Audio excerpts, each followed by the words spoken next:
नमस्कार दर्शक बंधु जय जगन्नाथ। आज भिडियो मु समस्त को स्वागत जनाऊँगी। जदि आपण मैंने इंटरेस्टिंग जीके क्वेश्चन आंसर जानवा भिडियो को शेष पर्यंत निश्चित रूप देखिए। सो फ्रेंड्स चलतु आज भिडियो को स्टार्ट करवा। सो फ्रेंड्स आज आपण मान प्रथम प्रश्नटी हूँ केउं पक्षी को प्राकृतिक हेलिकॉप्टर बोली कहुए। ऑप्शन ए शागुणा, option B hummingbird, option C पारा एवं ऑप्शन डी सारस।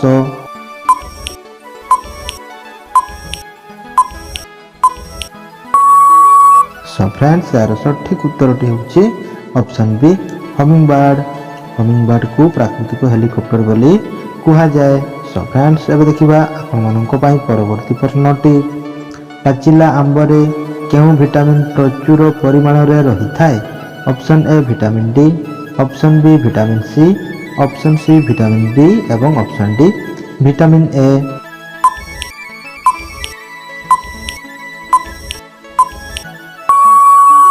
सो फ्रेंड्स यार सठिक उत्तरटी हूँ option D vitamin A. So friends एबे देखिबा आपण मानक पई परवर्ती प्रश्नटी जणे मनीष पानी न पी केते दिन पर्यंत बंची पारिबो। ऑप्शन ए 5 दिन, ऑप्शन बी 6 दिन, ऑप्शन सी 7 दिन एवं ऑप्शन डी 8 दिन।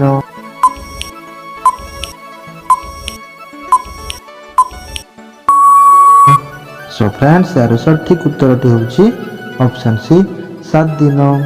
जड़े मनीष पानी न पी 7 दिन पर्यंत बंची रही पारिबो। सो फ्रेंड्स एबे देखिबा आपण मानक पई परवर्ती प्रश्नटी भारतर केउं राज्य रे नाली रंगर वर्षा होइथाय। Option A Maharashtra, option B Kerala, option C Bihar एवं option D Goa.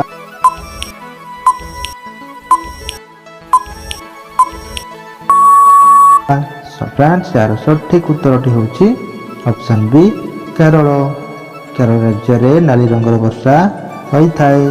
So friends एबे देखिबा आपण मानक पई परवर्ती प्रश्नटी कदली सहित क्षीर पीले केउं रोग भल होइथाय। ऑप्शन ए श्वास रोग, ऑप्शन बी ज्वर अथंडा, ऑप्शन सी हजम एवं ऑप्शन डी आखि रोग।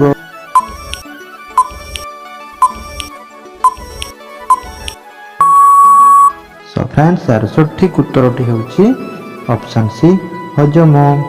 कदली सहित क्षीर पीले हजम शक्ति बढ़ी थाए। सो फ्रेंड्स एबे देखिबा आपण मानक पई परवर्ती प्रश्नटी केउं गछ ब्रह्मांक लुहरु तैयारी होइछि। ऑप्शन ए खजुरी गछ, ऑप्शन बी अणा गछ, ऑप्शन सी ताड़ गछ एवं ऑप्शन डी आत गछ।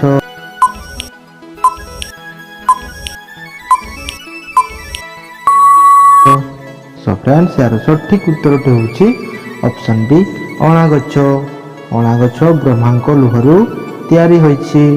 सो फ्रेंड्स एबे देखिबा परवर्ती प्रश्नटी केउं ग्रुप रो व्यक्ति समस्तंकु रक्तदान करि परिबो। Option A positive group, option B A B group, option C group एवं option D O group.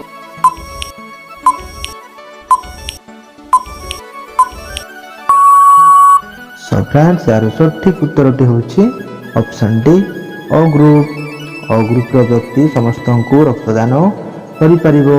So friends एबे देखिबा आपण मानक पई परवर्ती प्रश्नटी दिल्ली चलो रो डाकरा किए देथिले। Option A Gandhiji, option B Bhagat Singh, option C Chandrashekhar Azad एवं ऑप्शन डी सुभाष चंद्र बोस।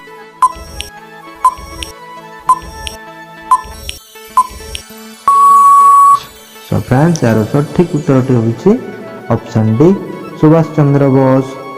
सुभाष चंद्र बोस दिल्ली चलो बोली डाकरा देइथिले। सो फ्रेंड्स एबे देखिबा परवर्ती प्रश्नटी केउं देश रे गोलापी रंगर हीरा मिली थाए। ऑप्शन ए चीन देश रे, ऑप्शन बी बांग्लादेश रे, ऑप्शन सी भारत देश रे एवं ऑप्शन डी रूस देश रे।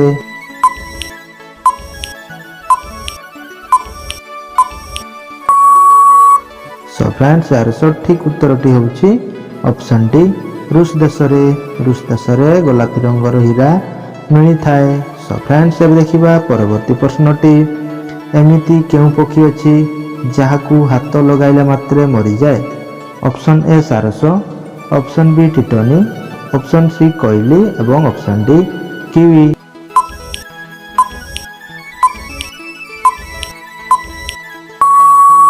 ସୋ ଫ୍ରେଣ୍ଡସ୍ ଏହାର ସଠିକ୍ ଉତ୍ତରଟି ହେଉଛି ଅପସନ୍ ବି ଟିଟୋନି। ଟିଟୋନି ପକ୍ଷୀକୁ ଛୁଇଁବା ମାତ୍ରେ ସେ ମରିଯାଏ। ସୋ ଫ୍ରେଣ୍ଡସ୍ ଏବେ ଦେଖିବା ପରବର୍ତ୍ତୀ ପ୍ରଶ୍ନଟି। ଅଧିକ ଚା ପିଇବା ଦ୍ୱାରା କେଉଁ ରୋଗ ହୋଇଥାଏ? ଅପସନ୍ ଏ ସୁଗାର ରୋଗ, ଅପସନ୍ ବି ପାଇରିଆ ରୋଗ, ଅପସନ୍ ସି କ୍ୟାନ୍ସର ରୋଗ ଏବଂ ଅପସନ୍ ଡି ଯକ୍ଷ୍ମା ରୋଗ।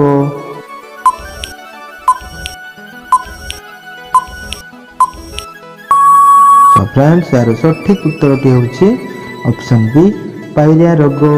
ଅଧିକ ଚା ପିଇବା ଦ୍ୱାରା ପାଇରିଆ ରୋଗ ହୋଇଥାଏ। ସୋ ଫ୍ରେଣ୍ଡସ୍ ଏବେ ଦେଖିବା ପରବର୍ତ୍ତୀ ପ୍ରଶ୍ନଟି। କ'ଣ କଲେ ଦାନ୍ତ ବିନ୍ଧା ଅତି ଶୀଘ୍ର ଦୂର ହୁଏ? ଅପସନ୍ ଏ ଲୁଣ ଓ ନିମ୍ବ ପତ୍ର ଲଗାଇଲେ, ଅପସନ୍ ବି ଘିଅ ଓ ଲେମ୍ବୁ ପତ୍ର ଲଗାଇଲେ, ଅପସନ୍ ସି ପିଜୁଳି ପତ୍ର ରସ ଓ ହଳଦୀ ଲଗାଇଲେ ଏବଂ ଅପସନ୍ ଡି କଲରା ପତ୍ର ଓ ନିମ୍ବ ପତ୍ର ରସ ଲଗାଇଲେ।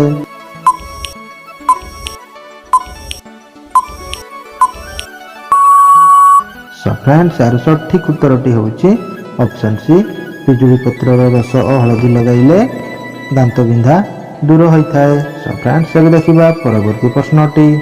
ରାମାୟଣର ରଚୟିତା କିଏ? Option A Vyasdev, option B Jagannath Das, option C Valmiki ଏବଂ option D Tulsi Das.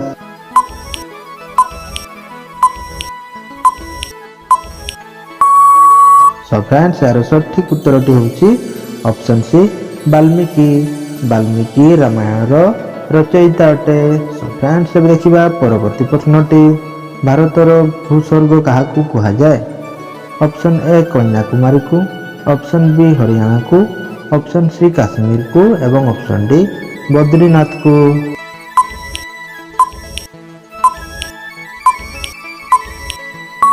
So friends ଏହାର ସଠିକ୍ ଉତ୍ତରଟି ହେଉଛି ଅପସନ୍ ସି କାଶ୍ମୀରକୁ। କାଶ୍ମୀରକୁ ଭାରତର ଭୂସ୍ୱର୍ଗ ବୋଲି କୁହାଯାଇଥାଏ। ସୋ ଫ୍ରେଣ୍ଡସ୍ ଏବେ ଦେଖିବା ଶେଷ ପ୍ରଶ୍ନଟି। ପ୍ରତିଦିନ ଅଣ୍ଡା ଖାଇଲେ କ'ଣ ଶୀଘ୍ର ବଢ଼ିଥାଏ?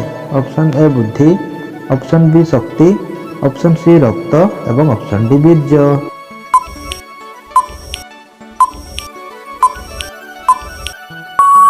ସୋ ଫ୍ରେଣ୍ଡସ୍ ଏହାର ସଠିକ୍ ଉତ୍ତରଟି ହେଉଛି ଅପସନ୍ ବି ଶକ୍ତି। ସବୁଦିନ ଅଣ୍ଡା ଖାଇଲେ ଶକ୍ତି ଶୀଘ୍ର ବଢ଼ିଥାଏ। ସୋ ଫ୍ରେଣ୍ଡସ୍ ଆଜିର ଭିଡ଼ିଓଟିକୁ ଏଇଠି ଶେଷ କରୁଛି। ପୁଣି ଦେଖା ହେବ ପରବର୍ତ୍ତୀ ଭିଡ଼ିଓରେ।